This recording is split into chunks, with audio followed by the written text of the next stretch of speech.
Pensez juste aux choses que vous voyez à partir du moment où vous vous réveillez le matin. Le miroir dans lequel vous vous regardez chaque matin, la clé qui ouvre votre porte de voiture, les feux de signalisation le long de la route, les panneaux d'affichage, les voitures, etc. Prenez un peu de temps pour réfléchir et il n'y aura aucun doute que chacune de ces choses a été créée dans un but particulier.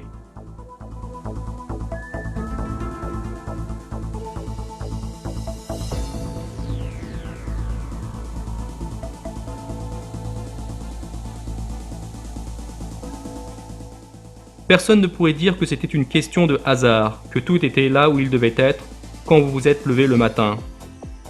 C'est parce que, avec les détails extrêmement complexes qu'ils possèdent, chacun d'entre eux est un exemple d'une création divine.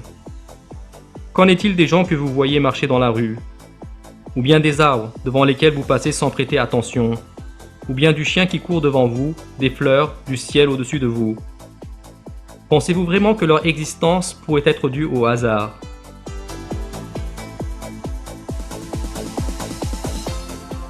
Celui qui pense avec sa raison et sa conscience, sans être sous l'influence d'une quelconque préconception, se rendra immédiatement compte que les êtres vivants et les gens ne peuvent pas être le travail du hasard.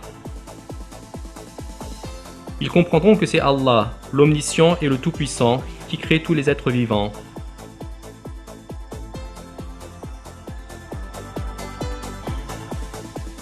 De tout temps, cependant, il y a eu des gens qui ont échoué à voir cette réalité évidente, ou plutôt qu'ils l'ont vue mais l'ont ignorée. Ces gens sont parfois devenus professeurs, chercheurs ou paléontologistes, avec de longues années de formation derrière eux.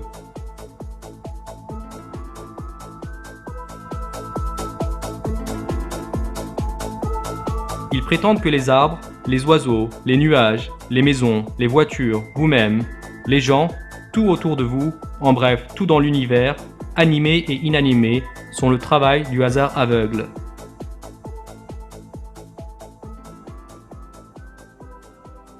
De la même manière, ces gens, tout au long de l'histoire, ont perdu toute rationalité pour être capables de considérer les totems et les statues qu'ils ont taillées de leurs propres mains comme étant divins et pensent que les statues faites de boue pourraient posséder la puissance créatrice.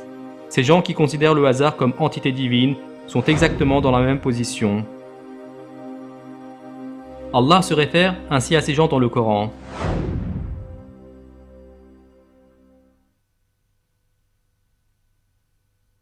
Celui à qui appartient la royauté des cieux et de la terre, qui ne s'est point attribué d'enfant, qui n'a point d'associé en sa royauté, et qui a créé toute chose en lui donnant ses justes proportions. Mais ils ont adopté en dehors de lui des divinités qui, étant elles-mêmes créées, ne créent rien, et qui ne possèdent la faculté de faire ni le mal ni le bien pour elles-mêmes, et qui ne sont maîtresses ni de la mort, ni de la vie, ni de la résurrection.